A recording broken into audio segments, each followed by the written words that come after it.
welcome to another episode of Tampa Bay Politics.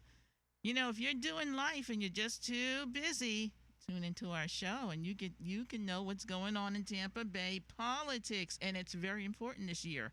It's an election year. Lots of candidates on our show every single week. We're just bringing them out. Judges. You got to be informed. School board, every office, every candidate. We're bringing them out. I'm Angela Birdsong, affectionately known as the Medicare lady, because I help people get onto Medicare. And with my co-host, journalist extraordinaire, Mary Geraci. Hello, everybody. Welcome to the show. And we are so happy because we have one of our sitting school board members, Miss Lynn Gray, and we're going to find all about Lynn. Okay, thanks for coming. Oh, you're so welcome, Angela. Nice to be here. Okay, you know what? We always start from the beginning. Your unique story. So first, where were you born? Okay, Freeport, Long Island in New York. Hey, we like New Yorkers. I was born in Bed-Stuy, Brooklyn. Oh. And then I spent my years growing up in Corona, Queens, so not too far from you. Where'd you go to school? So I I stayed in New York until I was 11 years old. And then we moved down here, and we settled in South Tampa, actually, I went to Monroe. And then I transferred over to East Bay in high school. So I went to East Bay High School in 9th, 10th, 11th, and 12th grade. And if you're going now to graduate school or to next degree, I then went to USF. First I went to FSU and then transferred to USF. And then I have my master's from Nova University in educational administration. What'd you study? So, what was your majors when you first went to college? When I first went to college, I always wanted to be a teacher. Starting in 9th grade, I had a wonderful teacher, Mrs. Morrill, who still is alive and well today. Wow, very cool. And she inspired me, so I knew what I wanted to be early on. It wasn't a big mystery. I went to FSU. Missed my parents greatly because when you're young, and I graduated when I was 16 years old, started college when I was 16 years old. And, it was all about, I want to get away from my parents and I'll show them and that kind of thing. So anyway. Then that homesickness sets in. Yeah, it did. College is a scary place, but it's even scarier if you're 16. I graduated high school at 17, same thing, and I didn't want to go to college at 17 away from my family. That's tough. Yeah, well, scary. You remember Jane Fonda and the Vietnam War, the uprising. Well, that's what we were involved in. So it was a real traumatic time to go to college for sure. Yeah, a lot of unrest on campuses, and we all know what happened at Kent State, and that could have been anybody. It could have been you on a campus. Well, I went upstate New York, and I did have a little homesickness, but I got through it. Yep. I stayed in college. Good for you. Yeah. Yeah, I was on the 10-year plan, but I did get through it. All right, so you graduated, and then where'd you go? So then I went ahead and I actually started to study international studies. I was into architecture as well. I was a history major, so architecture interests me. So I had a position as a maid in Rostock.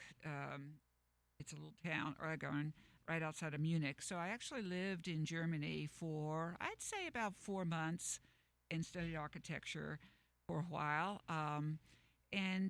From that point, I went ahead and traveled and went to England, London, worked at a liquor store, and really found out about, I think, the other cultures. And again, I did a lot of studying and sending reports to USF about architectural design. And I would later serve as a interior decorator for Sherwin-Williams while I was teaching. I started teaching in 1976. Okay. So, but I do want to say that, there's no better place to study architecture than Europe. Correct. Oh, yes. my gosh. Yes. Or, D.C. has some beautiful work, and the WPA, Work Progress Association, some of the greatest carvers, females females of color, built statuary, forges. But Europe's probably the most famous. Oh yeah.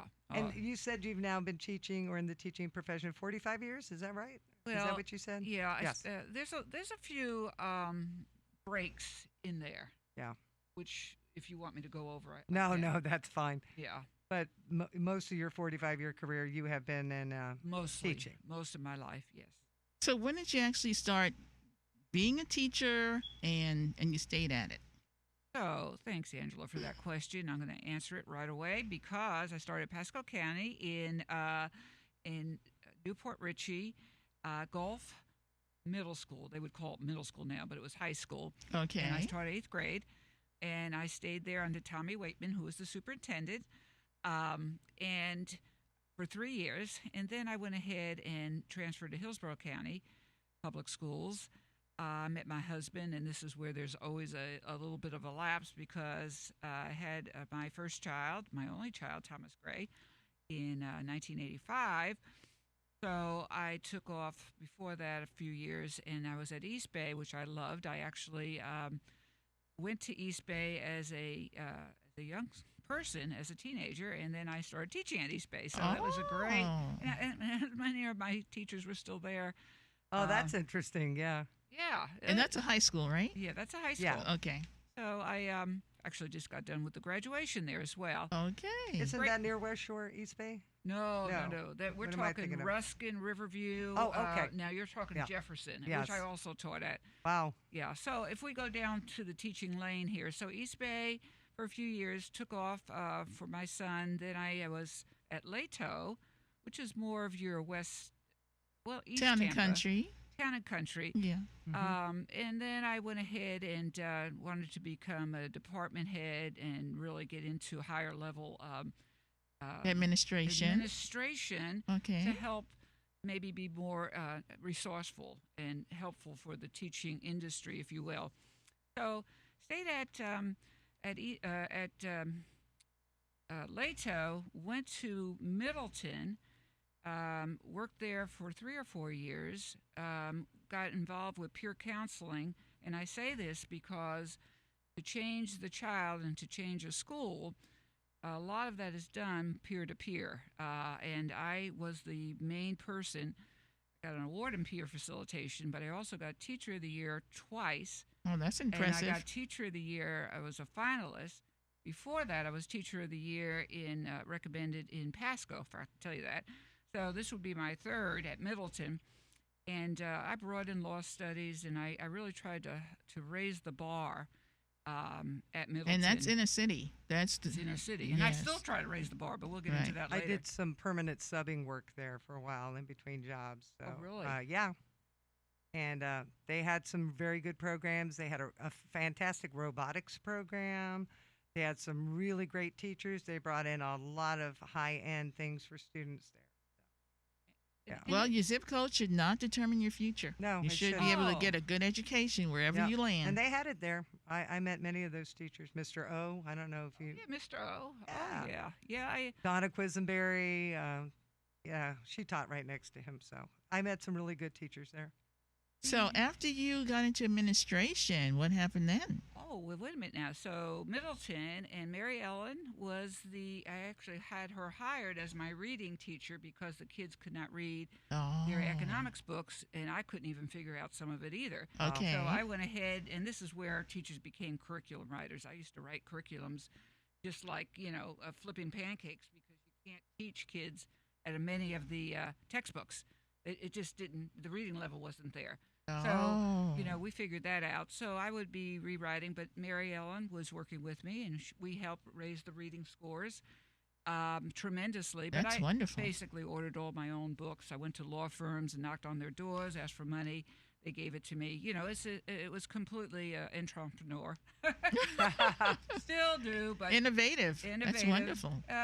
Probably ahead of my time, but I didn't really realize that. But at any rate, so I wanted to eventually become administrator, but my son, who has special needs, gave me a signal. We were at Shell's, the restaurant, and he said, "Mom, I hardly ever see you anymore." Oh. And I think those words I'll never forget. And I had Mary Ellen then was starting to rise in the ranks. Explain who Mary Ellen is. Oh, I I'm know sorry. who she is, but our viewers may Superintendent not. Mary Ellen Ilya. Yeah, she became the superintendent. Right. A great woman who we still talk today. But she basically said, Lynn, once you leave now, the system, we can't put you, the career ladder will probably not be possible. And but I took off for 3 or 4 years for my son, and I decided to teach at every school that he would go to. So I got certified in elementary school and taught at Claywell. That's Carrollwood area. Yeah, or Northdale officially. Okay. Angela. Okay. Yeah, God forbid they have their own personality. Yeah, so I taught at Claywell, and then he went to middle school in Colamine because we are Jewish, and my son's grandparents are devout Jewish. They passed away, but so he went there for 3 years, and then the next thing I went ahead and shifted over to Jefferson, and then from Jefferson High School they asked me at Jesuit to transfer over there because they wanted my teaching to be existing at Jesuit. So I said to my son, Love Jesuit. My son went there. Awesome school. Really? Yes. Yes. Oh, yeah. Mhm. So I put my son in Jesuit. Actually, he chose Jesuit. We went to other schools too, Okay. Good choice. And he was on the cross country team. And by the way, you know that I'm a runner, so I was all the time on cross country teams and coaching. Okay. Because I couldn't keep up with those children, but I tried. Okay. So all the while, so he went, and I was there. And even at HCC, where he would go next, I was even thinking, well, should I go follow him there? But I didn't. Okay. I mean, Okay. enough was enough. Yeah, he's like, Mom, I got this. Okay. We got to know, what is your son doing now? Well, he is a head person at Best Buy. He actually fixes stores, Best Buy stores that are not doing well. So he's been known to really be very successful in sales, getting sales up. Turning them around, turning stores brick and around. mortars around. Okay. Yeah, exactly. And so he's in a good place. He has 2 children. Okay. Well, we'll get into that later. Those are my grandkids. You so got grandbabies. I do. I'm jealous. I know. I'm sorry. But yeah, they're cuties. One's in kindergarten and one's in preschool. 8 years old Okay. and 5. So with all this behind you, and there's a lot of education that you got. You had your master's degree. You're from the area. You know it well. You've been dipping in and out of almost all the schools here from every level. What behooved you to move into the school board, running for school board? How did that happen? So at Middleton, I had a wonderful school board member, Yvonne McKittrick, and I invited her to do. We peer facilitating meant we went to different schools and helped other children find strategies to get along. So Yvonne, I brought her with me, but getting to know her and knowing what she was responsible for, she was just a very good role model. I said, well, one day, if my time allows, I will run for school board. Okay. And that was in 1985. But why school board? Because school board, when you're district-wide, and especially if you know the communities, which I do, you can really serve a lot of different students. And I have written curriculums for every type of group, and I had a lot to offer. I have all my experience, but before that, just because I mentioned to Angela, I am a runner, 12 Bostons, over 100 marathons, blah blah blah. Right. I had a $250,000 training studio I set up, and I was in business. So, So you were running a business. running a business before I got on the school board. Running a running business. Running a running business. If we could say that. And yeah. what were you doing? Teaching people how to train? Exactly. For marathons and long distance running, which is Exactly. a whole And nother I've kettle of written fish. books and Wow, I've been that's in impressive. magazines. So I'm pretty much recognized as a runner. So at any rate, I ran this morning, by the way. Good for you. That's a part of the history that never goes away. I still keep my business a little bit. I mean, I have a track group every Wednesday night. Okay. But no more brick and mortar. no. Okay. No more. Okay. No more. Running in the great outdoors. So I first met you when you ran for office, I believe, because I live in Carrollwood. I didn't know that. Yes. Okay. So what? So then you didn't. It wasn't until when? 2018 or 2016? 2016 that you actually ran. Yeah. So it's a Yeah. long time between 85 and 2016. Yeah. 85 was at Middleton, and then That's when you made your decision. When did you? You said when did you make the decision to to actually run. Yes, 2015. 'Cause 2015. I was scratching my head thinking, I'm done. I'm doing all the physical training. I'm very good at it, but I'm physically tired. I mean, Yeah. physically, and my brain was still involved with teaching. Because once you're a teacher, It never leaves it you. never you just wind up teaching. I mean, they call it coaching, right? So, I thought, I can do this, or maybe this time, my time to run for office for school board. So, how did you make that leap into I would Politics. and I would call it politics. Yeah, I try not to call educational things political. But okay, politics. But it's an elected. yeah, position. I understand Yeah. that. So, I mean, you were up against 6 other candidates. Is that correct? I It mean, was 7 or 8. yeah, Eight candidates in the race. Excuse me, I under exaggerated. 8 candidates in the race. What would behoove you to go up against 8 candidates? You've never run for office before. You've never run for the school board before. What did you bring to that position that you ended up winning? Well, I'm very naive with politics, so I never thought, just like you, Mary, I Right. never thought of it political. Right. Never thought. I only thought that I have a lot to offer, Yeah, educationally. educational, and plus running a business. Sure. So my qualifications, I didn't doubt. Now the next thing was how to get to that point of running, and how do you do that? So So how do you do that? How do you do it? I had a political consultant friend, another runner, Judge Don Evans, very well respected, known in the community. So he really helped me know how to run. He ran for senator, and basically we spent about a year, maybe 3/4 of a year prior to the actual election day.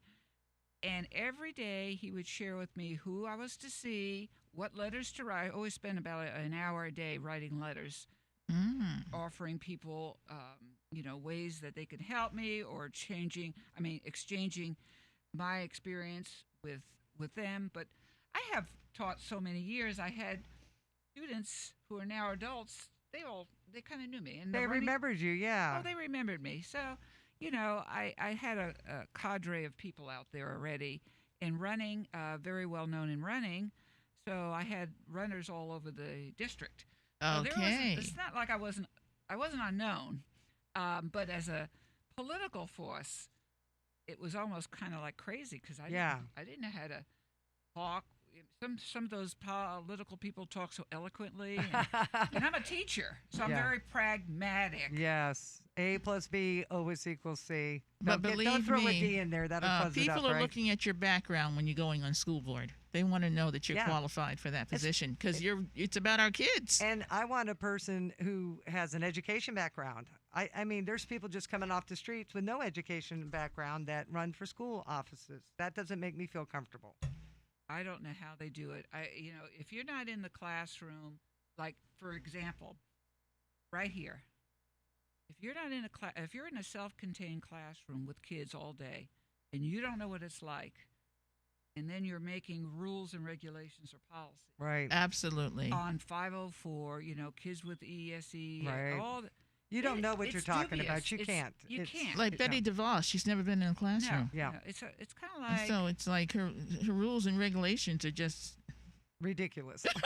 yeah. I'll say it. Ridiculous. I mean, you need a background. yeah, you do. And I feel secure with that. And guess what? A lot of parents are learning. It ain't so easy teaching kids. Oh, yeah. They're learning. They're learning. Absolutely. Oh, big respect for teachers right now. Yes, absolutely. Yeah, they love us now. Well, we always loved you, Yeah. and then there was the chink in the armor fell off. It started with Reagan. Schools kept getting less and less money, and teaching was no longer the respected tool that it was. When we were growing up, our teachers were respected members of our community. Mm-hmm. The stuff, and having been in the permanent Well, I still get really substitute system. angry when they go after teachers. Yeah. I mean, They do. it They is a don't pay 'em. wonderful profession. Right, and but they haven't been supported for years. That's what I'm saying. yes, The yes. decline of respect, the decline of honoring them as the people that they are, some of the most important people in the world. You put your children in their hands 8 hours a day, Yes, sometimes.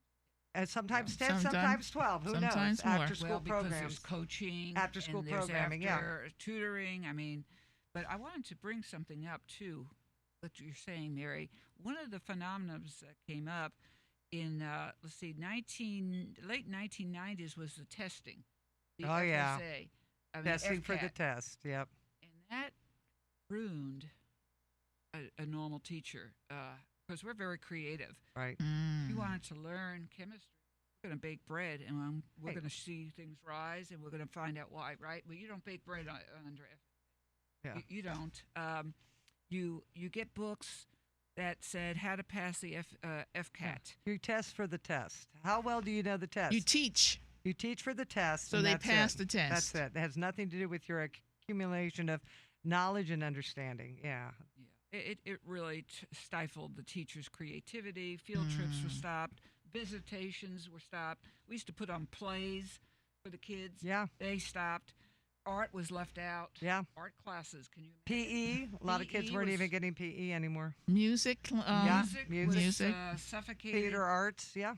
The whole and thing. everything that a child has to have to be just about- well to rounded. be that's very well said. As Angela should know, she's an actress. She's a singer. She's a businesswoman. Hey, she's a former politician. Yeah. But And I'm yes, saying very well rounded right here. A success in all the crafts that she's been in. And I thank goodness admire my that. son was raised here in Tampa, went to independent day school, and then on to Jesuit, and then now? Gaither, and Oh. then St. Leo. Yeah. Yeah, And now so he's he's the a vice Florida president of guy. the bank, He's a is that Florida guy, correct? and he's a assistant vice president at Valley Bank. So there you go. Yay! So Homegrown. homegrown. Just Had like a you. very good education in Florida. Happy to say. Well, and there goes the apple doesn't fall far from the tree. I mean, all the years of teaching, I can tell you, I always know the child, but when you know the parent, Mhm. there's a Yeah. very, very quick insight. Show me the child, I'll show you the parent. That's what I said, Yes. even as a substitute, the permanent You sub. can almost have Yeah. a direct equation Yes. right there. Well, Yeah. you know, I walked into the classroom one day and I saw the Parthenon that had been built and all these beautiful things. I said, these are supposed to be the children's projects. And I said, oh, well, the parents did a very fine job on the projects this year. Yes. Except my mother was a teacher, and when we had to build the exploding Mount Fujiyama, the science thing with the tube, Oh, I love that one. she's like, go into the garage, see you later. She never helped me do anything because she was smart. She's Yeah. like, you have to learn this. Mommy, what's the answer to this? Go to the dictionary, learn how to spell it, look it up in a book. She never gave the answer. She's a tough bird. Stuff. Yeah. Yeah. All right, so we're going to get back to what's going on in Tampa, Yeah. in I'd the like- school Yeah, system. I'd like to give out the phone number in case folks out there would like to call in if you have any questions. This is a hot topic right now. I mean, it's every Facebook page, Twitter. It's people are upset, they're scared, and feeling lonely. That's what I'm getting from all the information I've been getting. Our number is 813-444-9588. 813-444-9588 if you have any questions for and you our know what, guests. Lynn? You are currently a candidate, right? Oh, that is correct. I'm running for re-election. Re-election. And when is the primary? So we're looking at right now August, I believe it's 18th. Yeah. That's the final day. Mm-hmm. And then or early voting by in person is August 4th. Yeah. Okay, so Through the you 12th, right? you 4th through the 12th. Yeah. And right now we're on write-in ballots. So they Yeah, can still mail-in. write vote by mail. Mail. I'm happy to say my mom and I are voting by mail for the very first time, and she's 94. Congratulations. That's wonderful. That is great. It's never too late to do something new. So you've been in the system for a while. Were you in the system since Corona or not?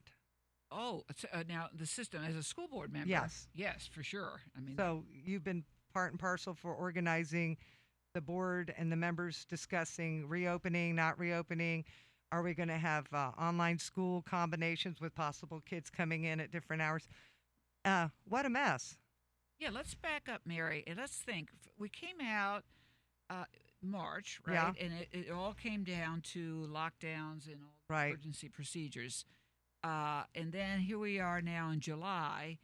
But before that, we hired a new superintendent. That's correct. Oh, that's right. So, What about that gentleman? and that Superintendent Davis, came in late March and automatically ordered 38,000 laptops so every child could have the technology. Good move.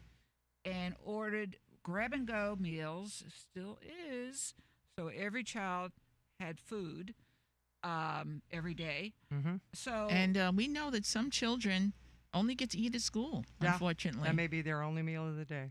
that is the truth. Yeah. And that is the huge fear about continuing school. So when we go into online learning, the big question is, number one, do kids learn online? Well, you're talking to a teacher, and I know that they don't learn as well Right. Okay. because I heard that some children have never logged in. Yeah. Is and that some true? parents aren't teaching their kids. I have a kid at the gym. She's 12 years old in sixth grade, and she told me nobody worked with her the entire time during the pandemic. And she doesn't know her times tables at the age of 12 and going into sixth grade because her parents just didn't help her. They get kicked to the curb.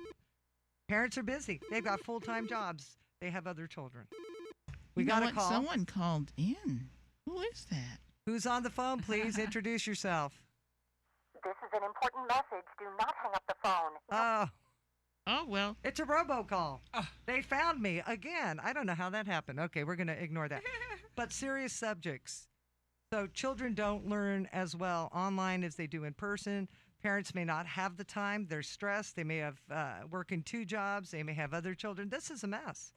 well, and there's so many components to what you just said, Mary. So first off, when we even talk about online, and you're talking to a teacher and a parent, there's those parents who have everything already. They have all the equipment, the The technology, Zoom, the equipment. and Yeah, a lot of times the Yeah. parents are home or they have nannies or whatever. yeah, relatives helping. Right. But now, if you also look at the statistics, that 63% of our children are poverty or below poverty level. Wow, 63%? Yeah. Wow, that's huge. So then you start thinking, oh, well, how's that going to work? Well, did it work? No, it worked. Well, it worked. It's like putting on a Band-Aid for a wound that's bleeding, right? So the Mhm. Band-Aid was there in March, April, May. Now, mind you, there are other states that already had online for years before. So they were, that's a different story, right? But still, it was new to us. Right. So the Band-Aid's on, and we got through the end of the school year. Now we're looking at, and the virus is worse, if anyone could imagine it. It's Yeah. worse. Yeah. We thought it was going to be a Band-Aid. Now it's going to have to it's really a problem. It's It's getting. going to become a tourniquet. We're bleeding to death.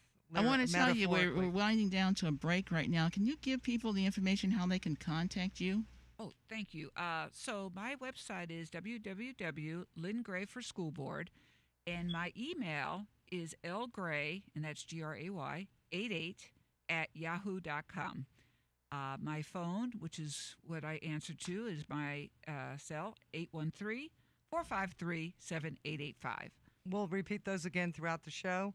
If you need to And of call course, in, you want money and volunteers. Oh, if you're not the money, those robocall good. person, please call us back at 813-444-9588. Thank you. and thank you, Angela, because donations are always welcome. Yep. And but you know what? I also can use help with signs. Yeah. It's a large district. So you got some signs. I saw some signs out. I have ordered over 2,000. Okay, so if someone wants a sign, they can just call you. They can 30 just call me. seconds. We're going to go to the commercial so we can pay our bills. When we come back, let's discuss the issues, the What are many we gonna complicated do? issues about opening schools during Corona. You know Mhm. them. Yeah, You've do. been part of it. That's your audience. We appreciate you.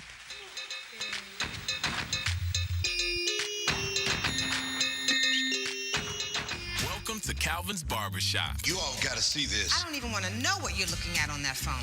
Well, you should. I was learning about the dangers of high blood pressure and that we need to get ours checked regularly. High blood pressure can increase the risk of heart attack or stroke, but this text program can help keep it at a healthy range. Just text Barbershop to 97779 to sign up. I'll get right on it as soon as I'm done with this baby panda video. Text Barbershop to 97779. A message from the American Heart Association and the Ad Council. It's important to plan ahead for emergencies, like the storm.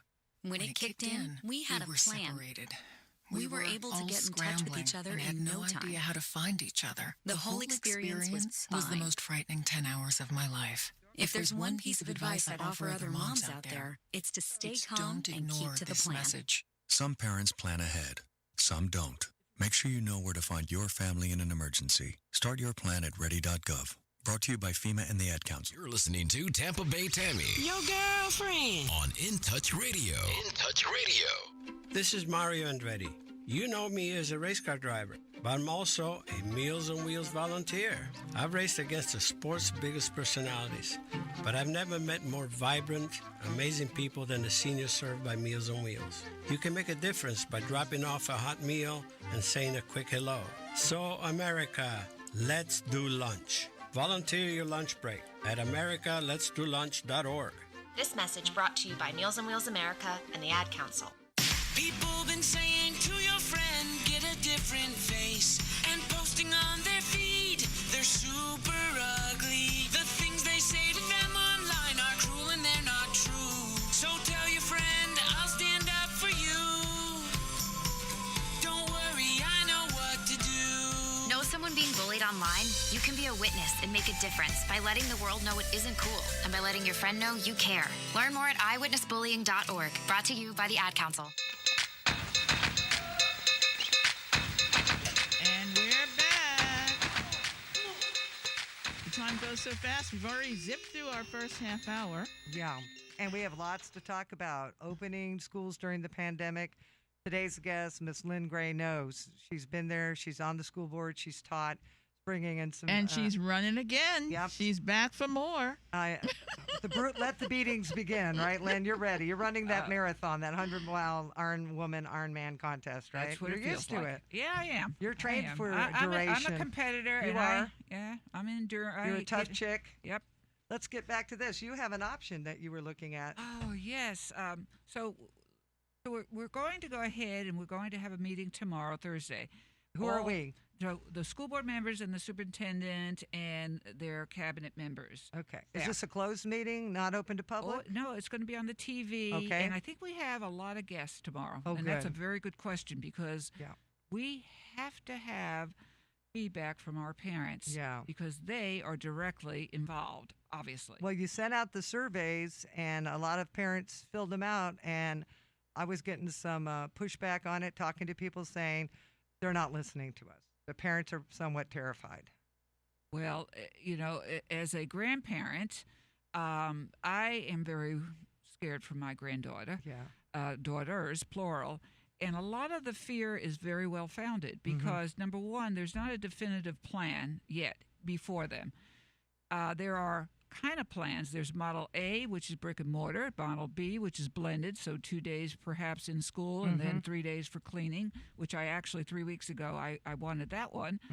And then Model C, which is online learning, and within that, there's dressed up versions, Hillsborough Online and Florida Online. Now we're getting into decision making. And with the numbers coming in on the hospitalizations and with the rise of the COVID happening, you're getting really defined messages from parents. Many of them want, for the safety, online. Yeah, and that's the only safe way they feel possible, keeping them out of crowds of kids in schools. And as a teacher, crowds in schools is the reality. There's not anyone who can tell me that there are going to be separation. And if you want proof, go to a kindergarten or a second grade class. Or fighting, sneezing, snotting, kicking, touching, crying, hugging, rolling around. Yeah. It's a physical. It is physical, absolutely, Angela. Absolutely. There's high energy. Physiologically, there's high energy. So Yes. physiologically, there's a lot of that. And then in the restrooms, I can tell you Oh, right yeah. now.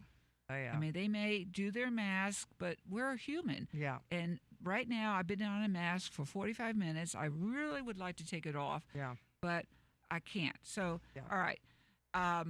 Now, the online learning, is it the best way? From a teacher's point of view and from a parent's point of view, the idea of brick and mortar is much more suitable and preferred. And developmentally, because I've been elementary, middle, and high school, I totally understand. I also totally understand that there's a learning gap since March. Yes. That is huge. And I also understand that many parents have to work. And we also are reminded. It's not easy. Sorry. Yeah, go ahead. Go ahead. Oh, no, I am reminded that parents have to not only work, but the children may or may not be prompted to get on the online. Yeah. They may just choose to not without parental guidance. So, Yes. so there is the huge piece. But if we want to save possibly a life, possibly many lives, certainly our teachers, how can we put them in front of a virus that is not under control, that is 23 to 25% growing? It's not 5%, which is a sort of like a standard from CDC that you can progress into more organized. If we were coalitions. at 5%, we could talk about going back to school. Absolutely. But we're not there. But for some parents, 5% is too much. For everybody I know some amazing people, one dead child is too many. Can you imagine? One dead child, because it could be yours. That's right. That's what I was trying to say. I'm on sorry, that. I didn't mean to jump. No, 3 weeks ago, Mary, I was on the podium or on the dais. That's exactly what I said. Can we live with ourselves knowing that one child may go or a teacher? So, Mrs. Davis or Mrs. Henrietta, whatever, that's a teacher of the child. So what if our superintendent's daughter got sick or his teacher? Yeah. So this is what we're looking at. And I heard all sorts of things on the radio. There was a mom who called in. She's a teacher. Her kid's at another school. So she gets pulled out of teaching her class if her son or daughter actually get the COVID. So now she is removed from the system. There's not enough subs. There's not enough teachers in our market already. We know the brain drain happened. Everybody fled. And I heard some teachers are making the hard decision to resign. Yeah. And living wills. Now the big thing is lawyers are reaching out pro bono. Oh, make sure you get a will before you go back to school to teach. What a horrendous thought. And people are filling them out. It's mass hysteria.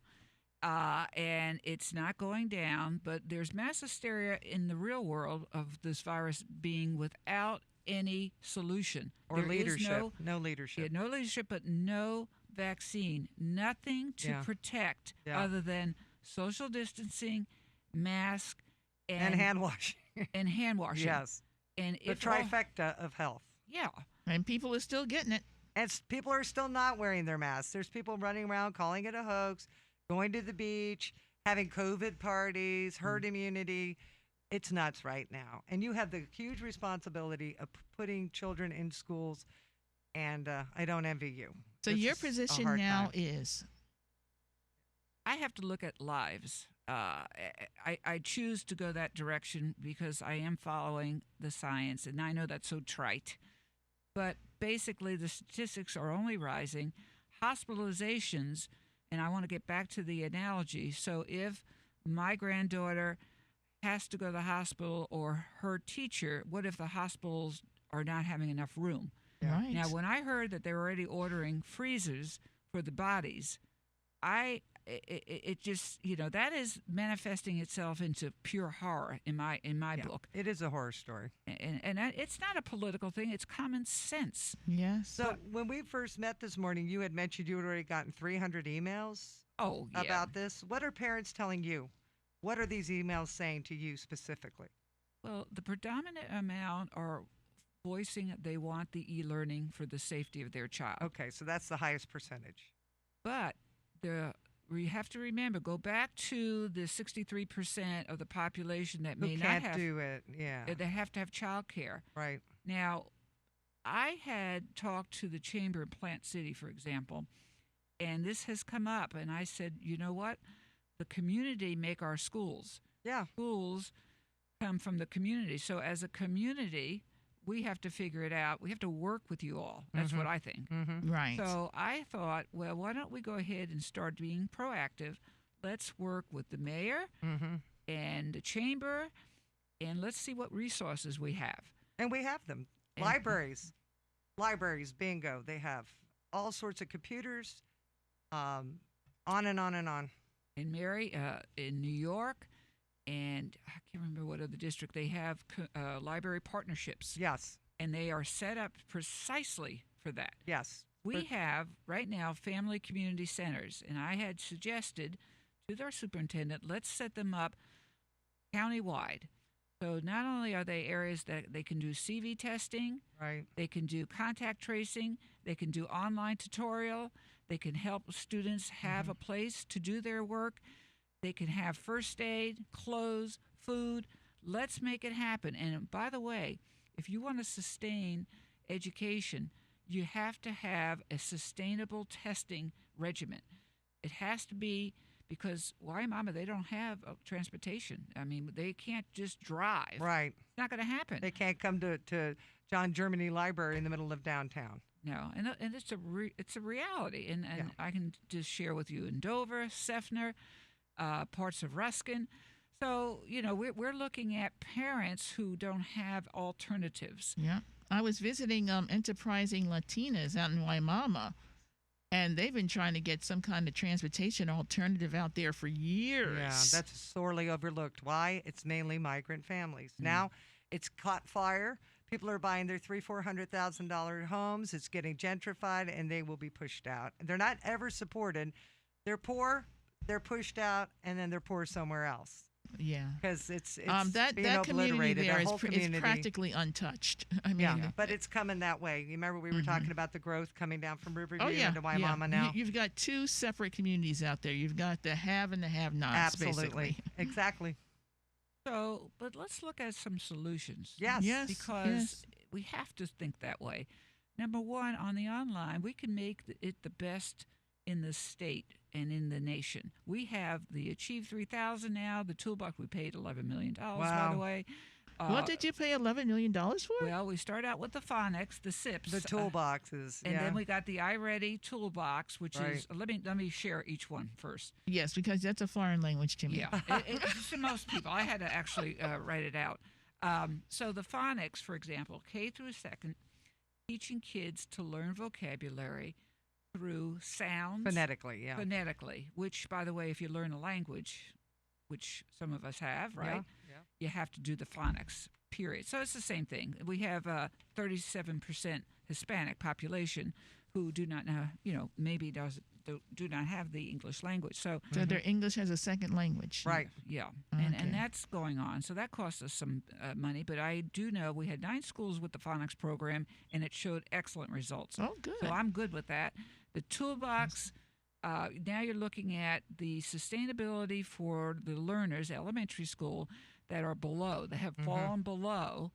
And so the iReady toolbox and the iReady program helps give the richness, the curriculum. Reinforcement. Reinforcement. Yeah. Thanks, Mary. You're welcome. To help get them back up. To pull them up. Oh, Pull 'em that's up. good. So then the Achieve 3000 is a little bit more more academic, more challenging, but once they get pulled up, or the ones that are pulled up, now have more rigor into their studies. Now, this is not to say they don't have teachers with them, and IB teachers, AP teachers.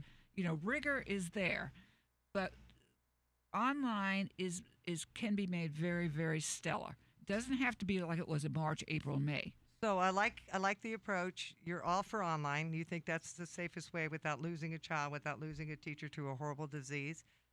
But the children who have no access to online, we're looking at community support, maybe building in libraries, community halls, teachers, maybe retired substitute teachers, maybe educators can make that ring around the child, the village supporting the child, the community. Is that what I'm hearing?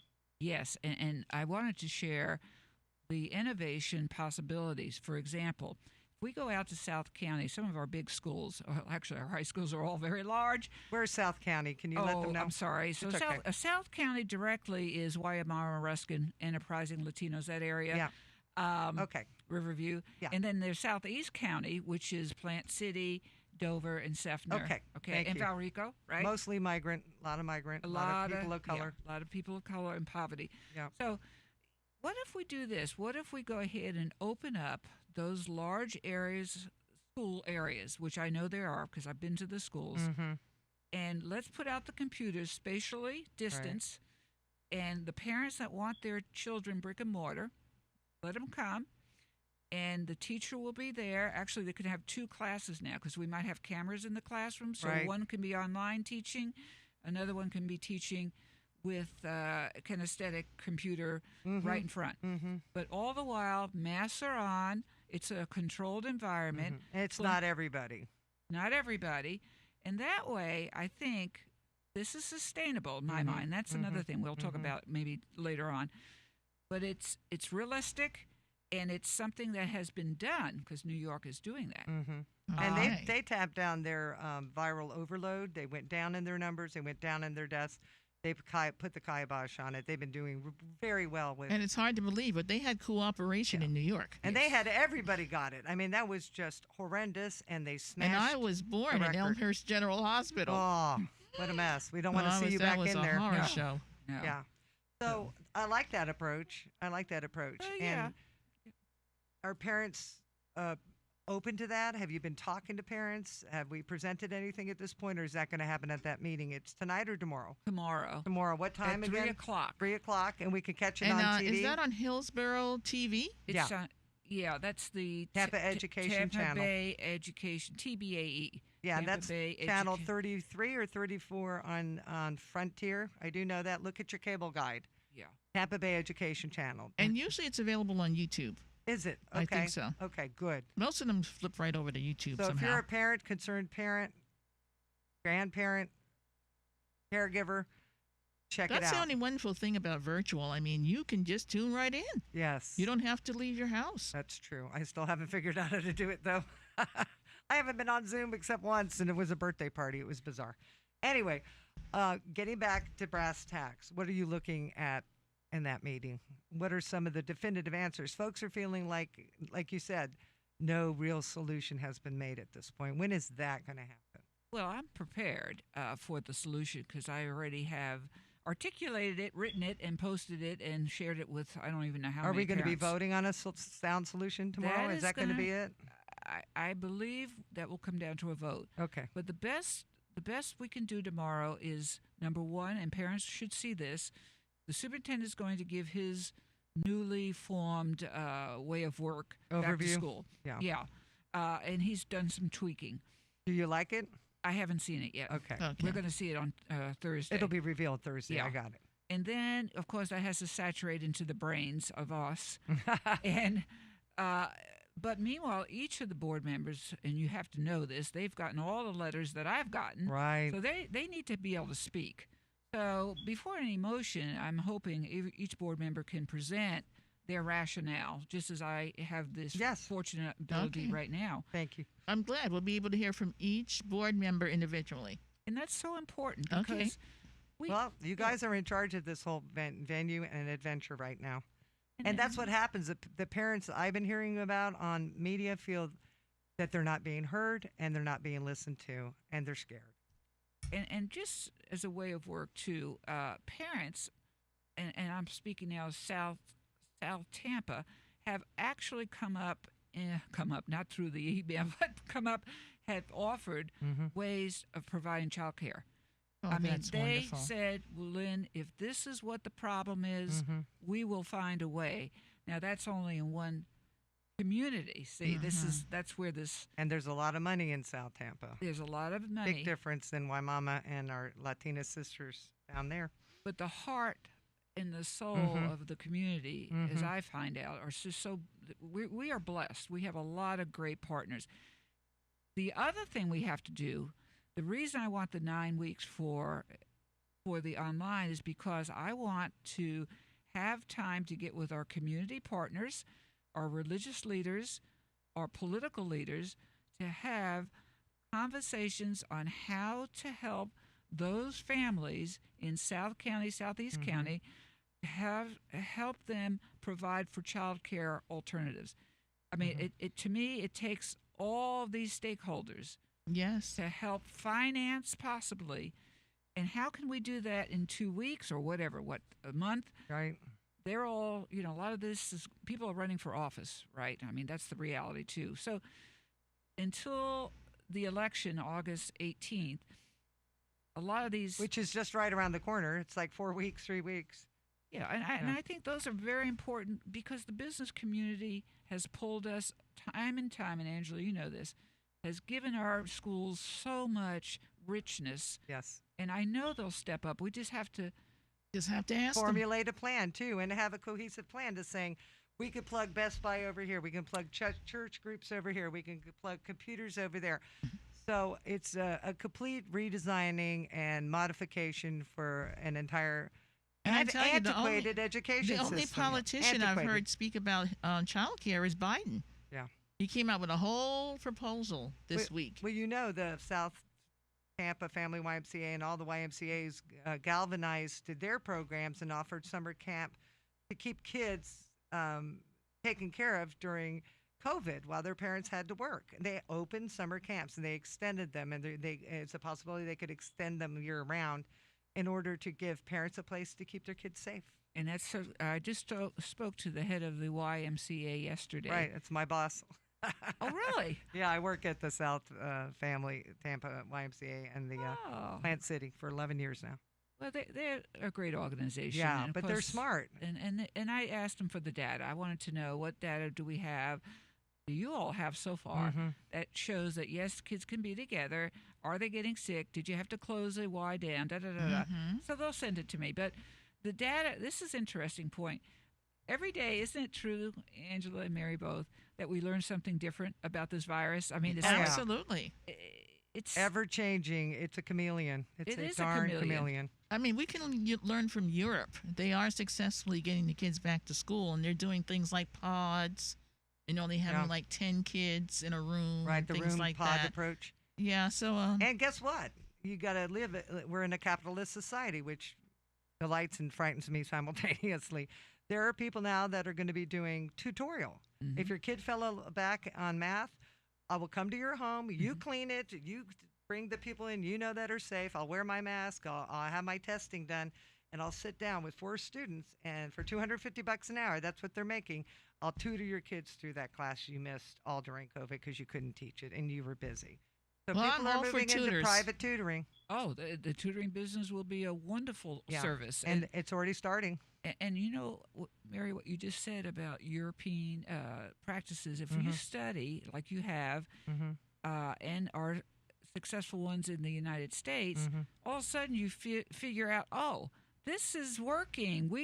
But the problem, the conundrum we're in is that 5%, we are out of control in Tampa, Florida with the virus rate. Those areas have gotten it down to That's true. A workable rate, like you said. If we were at 5%, we wouldn't be having this conversation. We wouldn't be having the conversation. Yeah. And I'd be the first one to say, hey, back to school, get your little behind she's in there. the seats, yeah.